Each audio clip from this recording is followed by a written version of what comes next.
வடமாகாணத்தை பொறுத்தளவிலே வெளிநாட்டு முதலீட்டாளர்கள், குறிப்பாக எங்களுடைய டயஸ்போரா புலம்பெயர்ந்த மக்கள் மற்றும் வெளிநாட்டு முதலீட்டாளர்கள் இங்கே வந்து முதலீடுகளை மேற்கொள்வதற்கு பெரிதாக ஆர்வம் காட்டுவதில்லை. காட்டுபவர்கள் கூட அவர்கள் இங்கே உள்ள இந்த தொழில்துறைகளை ஆரம்பிப்பதில் இருக்கின்ற சிரமங்கள் காரணமாக அவர்கள் அதிலே நாட்டம் கொள்வதில்லை. இருந்தும் உள்ளூர் ஆக்கள் தான் இதிலே சிறிதாக தங்கள் உற்பத்திகளை செய்து கொண்டிருக்கிறார்கள். பெரிதாக இண்டஸ்ட்ரியல் போடுறதோ அல்ல இங்கே பல வளங்கள் இருந்தும் அதை நாங்கள் அந்த முதலீட்டாளர்கள் வந்து முதலிட்டு முன்னெடுத்து செல்வதற்கு பல தடைகள், பல பிரச்சனைகள் இருக்கின்றது. குறிப்பாக அனுமதி எடுப்பதிலே இப்படியான பல விடயங்கள் இருக்கிறது. குறிப்பாக சொல்லப்போனால் எங்கள்கிட்ட பனை வளங்கள் நிறைய இருக்கின்றது. இன்றைக்கி அதிலே அந்த பனை வளத்தை பயன்படுத்தி நாங்கள் வந்து பனஞ்சாராயம் மற்றும் பனம் கல்லிலே போத்தில் அடைக்கப்பட்ட கல் மற்றும் இந்த பனம் உற்பத்தி பொருட்களை தனியார் துறை செய்வதற்கு இன்று வரைக்கும் எங்களுக்கான அனுமதி இல்லை. திக்கம் படுசாலை கூட எவ்வளவோ காலமாக பூட்டப்பட்ட நிலையில் இருக்கிறது. அதை கூட திறந்து நடத்துவதற்குரிய நடவடிக்கைகளை அரசு மேற்கொள்வதில்லை. அதில் பல தடைகள் இருக்குது. அதே மாதிரி தீவு பகுதிகளே நாங்கள் டூரிசத்திலே கூட, அதாவது சுற்றுலாத்துறையிலே பல முதலீடுகளை மேற்கொள்ள முடியும். ஆனால் தீவு பகுதிக்கான சரியான போக்குவரத்து வசதிகள் இல்லை. மற்றும் அங்கே ஏதாவது தொழில்துறை ஆரம்பிப்ப என்றால் அதுக்கு அனுமதி எடுப்பது பெரிய கரைச்சலாக இருக்கிறது. அப்படி பல விடயங்கள் இருக்கின்றது. இதே மாதிரிக்கான விடயங்கள் நாங்கள் குறிப்பிட்டு சொல்லலாம். ஆனால் எது எப்படி இருப்பினும் எங்களை பொறுத்தளவிலே இங்கே அதற்குத்தான் நாங்கள் கூடிய அதிகாரங்கள் மாகாண சபைக்கு வழங்கப்பட வேண்டும் என்ற ஒரு நிலைப்பாட்டில் இருக்கின்றோம். இந்த வடமாகாணத்தை அபிவிருத்தி செய்வதற்கு எங்களுக்கு இந்த மாகாணத்திலே ஒரு பூரண அதிகாரமுள்ள ஒரு கட்டமைப்பு உருவாக்கப்படுமாக இருந்தால்தான் இந்த புலம்பெயர்ந்த மக்கள் தொடக்கம் முதலீட்டாளர்கள் வந்து இங்கே முதலிடுவதற்கு ஒரு திறந்த மனத்துடனும் மற்றது ஒரு பயமின்றியும் அவர்கள் மேற்கொள்ள முடியும். மற்றவர்கள் இது நாளைக்கு என்ன நடக்குமோன்ற பிரச்சனையும் அவர்கள் யோசிப்பார்கள். மற்றது முதலீடுகள் செய்வதற்கான அனுமதி எடுப்பதிலே மிகவும் மோசமான நிலையை நாங்கள் சந்தித்து கொண்டு இருக்கின்றோம். எம்மை பொறுத்தளவிலே வடமாகாணத்திலே பல வளங்கள் இருக்கின்றது. குறிப்பாக கடத்தொழிலே நாங்கள் இப்போது 4வது இடத்தில் இருக்கின்றோம் மீன் உற்பத்தியிலே. ஆனால் இன்றைக்கு வடமாகாணத்திலே ஒரு நவீன மீன்பிடி துறைமுகங்கள் கூட இல்லை. வடமாகாணத்துக்கு வெளியிலே சுமார் 21 மீன்பிடி துறைமுகங்கள் இருக்கின்றது. ஆனால் வடமாகாணத்தை பொறுத்தளவிலே ஒரு நவீன மீன்பிடி துறைமுகம் கூட இல்லை. அதிலே பல முதலீடுகளை மேற்கொள்ள எமது புலம்பெயர்ந்த மக்கள் ஆவலாக இருக்கிறார்கள். அது மட்டுமல்ல, எமது உள்ளூர் ஆக்களும் ஆவலாக இருக்கிறார். குறிப்பாக பல நாட்கள் கடல்லே தங்கி மீன்பிடிக்கக்கூடிய பெரிய கலன்கள், அதாவது மல்டிடே போட்ஸ் என்று சொல்லப்படுகின்ற பெரிய கலன்களை வேண்டி இந்த பகுதியிலே மீன்பிடித்துறையிலே ஈடுபடுவதற்கு பல பேர் ஆர்வமாக இருக்கிறார்கள். பல சங்கங்கள் ஆர்வமாக இருக்கிறார்கள்.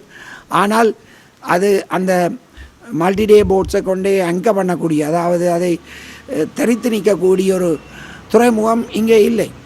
அப்போ அப்படியான பல பிரச்சனைகள் இங்கே இருக்கின்றது. அப்போ நாங்கள் எங்களுக்குண்டே ஒரு அதிகாரம் உள்ள கட்டமைப்பை உருவாக்குவோமாக இருந்தால், அல்லது எங்களுக்கு அதை தருவார்களாக இருந்தால், வடமாகாணம் பொருளாதாரியிலே பல முனைகளிலே முன்னேறுவதற்கான சாத்தியக்கூறுகள் இருக்கின்றது.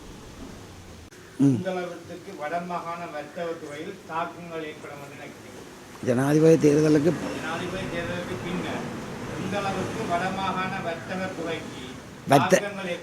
கைத்தொழில், அதாவது இந்த வரும் ஜனாதிபதி தேர்தல் முடிந்த பின்பு யார் ஜனாதிபதியாக வரப்போகிறார்கள் என்று நமக்கு தெரியாது. ஆனால் தற்போதைய ஜனாதிபதி திரும்ப வருவாராக இருந்தால், ஏற்கனவே பல வரி பிரச்சனைகளால் மக்கள் பெரும் துன்பங்களை அனுபவித்து கொண்டிருக்கிறார்கள். குறிப்பாக சிறிய வர்த்தகர்கள் இதில் மோசமாக பாதிக்கப்பட்டு கொண்டிருக்கிறார்கள். அவர்களுக்கான வரி, வரி மற்றும் வேறு பல வரிகளாலே அவர்கள் மிக மோசமாக பாதிக்கப்பட்டிருக்கிறார்கள். தற்போதைய ஜனாதிபதி திரும்ப வருவாராக இருந்தாலும் இந்த வரி கொள்கை மிகவும் இறுக்கமாக நடைபெறுவதற்கான சாத்தியக்கூறு இருக்கிறது. அதுக்கு பிறகு வர்ற ஜனவரியிலிருந்து அவர்கள் சில வேளை அந்த சொத்து வரி என்றதை வெல்த் டேக்ஸையும் கொண்டு வர்றதுக்கு முயற்சி எடுப்பதாக நாங்கள் பத்திரிகை வாயிலாகவும் அறிகிறோம். ஆகையால் இந்த வரி மிகவும் ஒரு இறுக்கமான நடைமுறைக்கு கொண்டு போகக்கூடிய சாத்தியக்கூறுகள் இருக்கின்றது. ஏனையவர்கள் இதிலே மற்றவர்கள், அதாவது ஐக்கிய மக்கள் சக்தி மற்றும் இப்படியான மற்ற கட்சிகள், அவர்களுடைய கொள்கை திட்டங்கள் எங்களுக்கு சரியாக தெரியாது. ஆனால் இருந்தாலும் இந்த வரி கொள்கையிலே அவர்கள் கொஞ்சம் மெத்தன போக்கை கடைப்பிடிப்பார்கள் என்று நான் நினைக்கின்றேன். தற்போதைய ஜனாதிபதியை விட யார் வந்தாலும் இந்த வரி கொள்கையை ஒரு கொஞ்சம் ரிலாக்ஸ் பண்ணக்கூடிய சாத்தியக்கூறு இருப்பதாக நான் நினைக்கிறேன். அனுரகுமார திசாநாயக்காவின் கொள்கைகள் வட மாகாணத்திலும் முழு நாட்டிலும் பொருளாதாரத்தில் எவ்வாறான தாக்கத்தை செலுத்தும்? அதாவது இந்த தேர்தல் சம்பந்தமாக பரப்புரை நடத்தி கொண்டு வரும் எல்லா கட்சிகளும் நம்மை சந்திக்கின்றார்கள். அதிலே குறிப்பாக தேசிய மக்கள் சக்தியை சேர்ந்தவர்கள் என்பது அடிக்கடி சந்தித்திருக்கிறார்கள். அந்த அவர்களுடைய பொருளாதார கொள்கை தொடர்பாக நாங்கள் பல வினாக்களை தொடுத்திருந்தோம். அதிலே அவர்கள் பல விடயங்களை தெளிவுபடுத்தியிருந்தார்கள். தங்கள் பொருளாதார கொள்கை அப்படி இல்லை, ஏற்கனவே தங்களை பற்றியான ஒரு தவறான அபிப்பிராயங்களை மக்கள் மத்தியிலே பரப்புகிறார்கள். தாங்கள் வந்தால் மிகவும் ஒரு வித்தியாசமான சூழ்நிலை, இறுக்கமான சூழ்நிலை தென்படும் என்றால் தாங்கள் அப்படி அல்ல. தங்களுடைய பொருளாதார கொள்கை ஒரு வித்தியாசமானது, எல்லோருக்கும் சமனானது. இந்த நாட்டிலே எல்லா பகுதி மக்களும் ஒரே கொள்கையை அனுபவிக்கக்கூடியதான ஒரு கட்டமைப்பை நாங்கள் உருவாக்குவோம் என்று சொல்லியிருந்தார்கள். அது மட்டுமல்லாமல் நாங்கள் அவரிடம் வடமாகாண பொருளாதார மற்றும் அபிவிருத்தி திட்டங்களிலே எங்களை புறக்கணிக்கிறார்கள், எங்களுக்குரிய சரியான அபிவிருத்திகள் மற்றும் பொருளாதார மேம்பாடுகள் தொடர்பாக நாங்கள் அவர்களிடம் சுட்டி காட்டியிருந்தோம். குறிப்பாக உப்பளம், மற்றது இந்த தீவு பகுதி எங்களிடம் 7 தீவுகள் இருக்கிறது. அதை நாங்கள் டூரிசம், அதாவது சுற்றுலாத்துறைக்கு மிகவும் ஒரு நல்ல விடயத்துக்கு அதை பயன்படுத்த முடியும். ஆனால் அப்படி இருந்தும் அதற்கான முன்னெடுப்புகள் செய்யப்படவில்லை. அது மட்டுமல்ல, வடமாகாணத்திலே போதிய நிறைய வளங்கள் இருக்கின்றது. அந்த வளங்களை பயன்படுத்தி நாங்கள் பல உற்பத்திகளை மேற்கொள்ளலாம், அதை வெளிநாட்டுக்கு ஏற்றுமதி செய்யலாம். ஆனால் அதற்கான எங்களுக்கான சந்தர்ப்பங்கள் இல்லை, அதற்கான அனுமதிகள் இல்லை என்றதை குறிப்பிட்டிருந்தோம். அப்போ அது தொடர்பாக அவர்கள் சொன்னார்கள், அப்படி அல்ல, நிச்சயமாக நாங்கள் ஆட்சிக்கு வந்தால் வடமாகாணத்துக்கென்று ஒரு கொள்கை இல்லை, மொத்த நாட்டுக்குமென்று ஒரு சமனான பாரபட்சமற்ற ஒரு கொள்கையை தாங்கள் அமல் நடத்துவோம் என்று சொல்லியிருக்கிறார்கள். அது மட்டுமல்லாக என்னென்ன விடயங்களிலே தாங்கள் கவனம் எடுக்க வேண்டும், என்னென்ன விஷயத்தை இந்த வடமாகாணத்திலே அபிவிருத்தி செய்ய வேண்டும், பொருளாதார ரீதியிலே எந்த மாதிரி அபிவிருத்திகளை மேற்கொள்ள வேண்டும் என்றதை பற்றியும் எங்களிடம் கலந்துரையாடி இருக்கிறார்கள். நாங்கள் அவர்களுக்கு பல விடயங்களை தரவு ரீதியாகவும் மற்றும் பல வகையிலையும் அவர்களுக்கு நாங்கள் விளக்கம் கொடுத்திருக்கின்றோம். ஆகையால் இனிமே வரும் ஜனாதிபதி தேர்தலிலே யார் வருவார்கள் என்று எங்களால் ஆருடம் சொல்ல முடியாது. ஆனால் வருகிறவர் எதிர்காலத்திலே வடமாகாணத்தின் பொருளாதாரத்திலேயும் எங்களோட நீண்டகால பிரச்சனையான இனப்பிரச்சனை தீர்விலையும் கூடிய கவனம் எடுக்க வேண்டும் என்பதுதான் எங்களோட வேண்டுகோள்.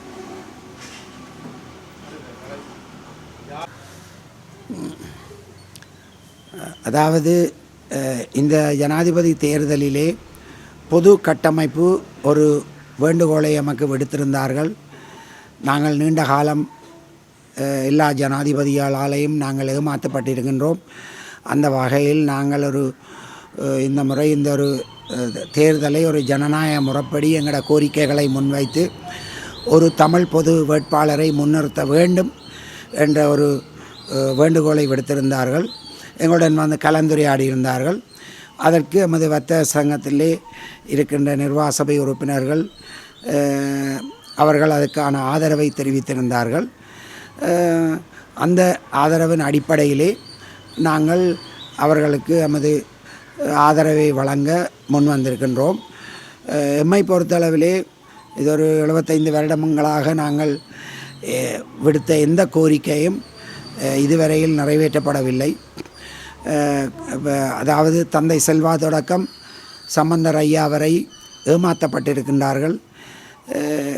கடந்த பல ஜனாதிபதிகள் எங்களுடன் பல வந்து கலந்துரையாடி இருக்கின்றார்கள், உறுதிமொழி வழங்குவார்கள். ஆனால் அது எதுவும் செயற்படுத்துவதாக இல்லை. நாங்கள் ஏதோ ஒரு வித்தியாசமான ஒன்றை கேட்கவில்லை. இந்த உலகத்திலே இருக்கின்ற பல நாடுகளிலே இருக்கின்ற எப்படிப்பட்ட அதிகார பரவலாக்கல் அந்தந்த நாடுகளிலே இருக்கின்றதோ அப்படியான ஒரு அதிகார பரவலாக்கல் எமது இடத்துக்கு தேவை. அது மட்டுமல்ல, நாங்கள் இந்த நாட்டின் பூர்வீக குடிகள், வடக்கு கிழக்கு எமது தாயகம், எமதுக்கு கலை கலாச்சார பண்பாடு எம்மிடம் ஒரு தனித்துவமாக இருக்கின்றது. ஆகையால் இவர்களை பாதுகாத்து நாங்கள் எங்களுடைய இதுகளை முன்னெடுப்பதற்கு எங்களுக்கு ஒரு பூரண சுயாட்சி அதிகாரம் தேவை என்பதை முன்னிறுத்தி பொது வேட்பாளருக்கான ஆதரவை வழங்குவதற்கு நாங்கள் முன் வந்திருக்கின்றோம்.